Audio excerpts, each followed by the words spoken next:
Fifth grade teachers, this is one of my favorite things to talk about, all about fractions.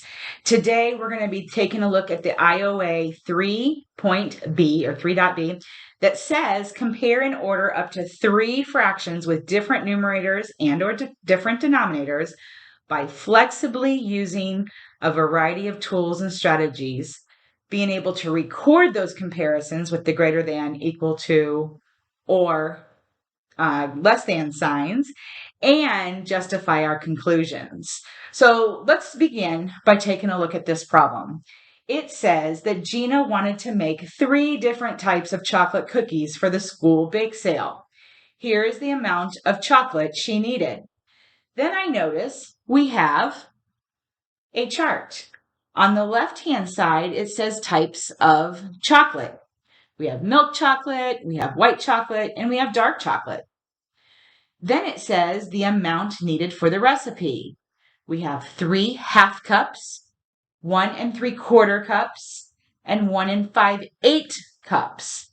And the question that they're asking us today is how can we compare the amount of chocolate that Gina needs? Well, this is a great question. And teachers, I really, really, really need you to use your fraction manipulatives to help support the kids' thinking. Oftentimes, we just try to go ahead and quickly go into equivalent fractions, changing the mixed numbers into improper fractions, all of those kinds of things. But I don't want you doing that. What that does is just shows kids that there is a process that you can do without making them understand or reason about the sizes and what is actually happening.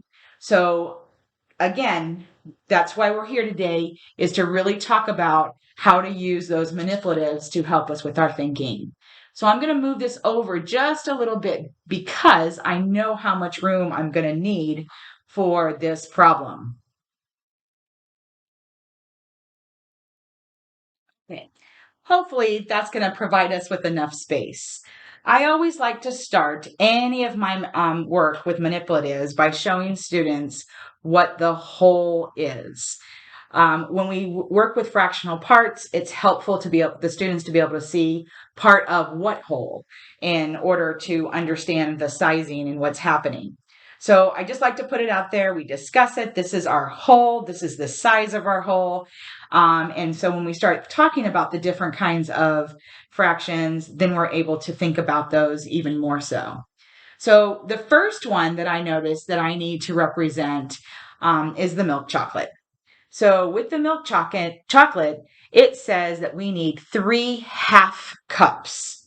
So with my manipulatives, I'm going to represent the milk chocolate with 3 halves. Okay, so I have 1 half, 2 halves, 3 halves. It's a little bit difficult for you to see. Let me move it over just a little bit so you can actually see the amount on the white paper. There we go.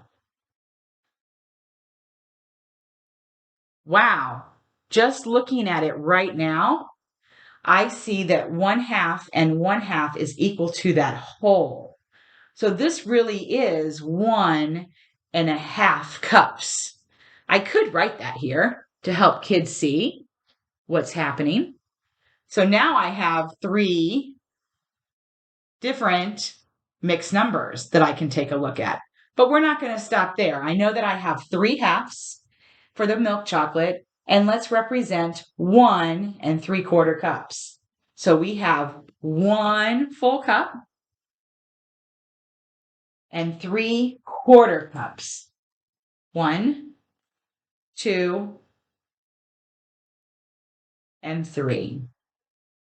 Ooh, already I can see that my 1 3/4 cup is a greater amount than my 1.5 cups. But let's see what happens when I add on my dark chocolate. So my dark chocolate is 1 full cup and 5/8 more. So I have 1/8 plus 2/8 plus 3/8 plus 4/8 plus 5/8. So when I look at these three mixed numbers or these three amounts, I can see that my greatest amount that is represented is from the white chocolate, which is 1 3/4 cups. Now, the next one that I'm going to take a look at is the next greatest value. And I can see that it's 1 5/8. So I'm going to write this in the middle. Okay. And the amount of chocolate that has the least amount is the 1 1/2, or it's also called 3/2. Okay. So this was the greatest, this was the next, and this was the smallest. Okay. So when I'm thinking about putting in my symbols, I'm going to say that 1 3/4 is greater than 1 5/8. And 1 5/8 is greater than 1 1/2. I have ordered my fractions from greatest to least. Now, some students might even think, oh, okay, I'm going to start with the smallest, which is the 1 1/2. The next largest is the 1 5/8. And the largest or the greatest amount is the 1 3/4. Now I would show the students that this one is smaller than this one, a less value. So we're going to make sure that we put the opposite direction symbol. So this reads 1 1/2 is less than 1 5/8, which is less than 1 3/4. Now, thinking about this, I can visually see it. So we can also push our students' thinking a little bit and asking them to represent their fractions with the same denominator. So right now I have halves and I have fourths and I have eighths. I know that I could put a half, because we already have a half, right? I could start thinking about halves this way, and I can see that 2/4 is the same as 1/2, but then I still have a fourth left over. That's not going to work. So I can't use those. So let's think about the fourths. I could put a fourth and a fourth on the half, which 2/4 equals 1/2. But then I have to do the same thing for my eighths. And I'm wondering if it's going to work. 1/8 and 1/8. Oh, look. 2/8 equals a fourth. Another 2/8 equals a fourth. But I still have a smaller piece that I can't represent. So the reason I'm doing this is I want you as their teacher to also show them what's happening. Trial and error until they start thinking about the relationship of the fourths and the halves and the eighths. So I'm going to try now the eighths.